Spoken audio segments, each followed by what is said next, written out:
I liked that this was a morally ambiguous world, and it's quite hard to find somebody who's completely. I mean, normally you read stories and there's your main character and the good guy and the bad guy and that kind of thing. But in this, it's actually, I think, probably the only character who you can say has no sort of taint at all is probably Samia, the friend back in London. But everybody else is, carries some kind of culpability on them. The legal system and the forces of justice have failed her, and she starts to pursue a vigilante's case for justice for the death of her son. I think we've got a really good group of people together, and we very quickly established that kind of family dynamic. I know we were supposed to be a really dysfunctional family, but I actually, when we shot that last scene together, we're all as a family in the house, I really missed it. I really enjoyed their company. And, there's such a wide range of experience. And it was very supportive. I felt like everybody was helping each other out. And there was, Barney with not, it's his first job, I think. And Mia with not so much experience. But you could see everyone was helping each other along and giving little words of advice when they felt like they needed it or they wanted it, and support. It was a really good group of people, and the crew as well. Actually, I have to say, I mean, the entire experience of everybody together has been really, really lovely.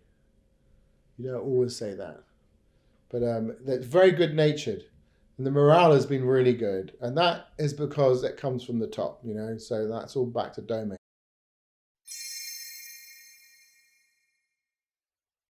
Kush has been great fun, I mean, she's had a much tougher grind than I've had.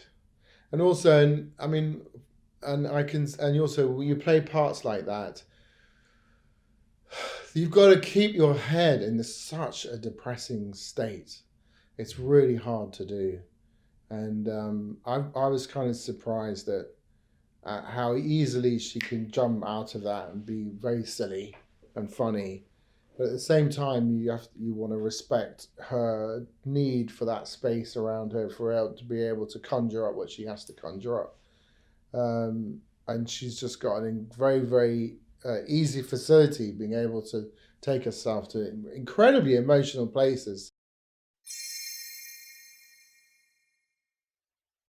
George is a thoroughly unpleasant person, and one of the things that they say about playing a character is you have to love every character that you play, or you can't properly, inhabit them.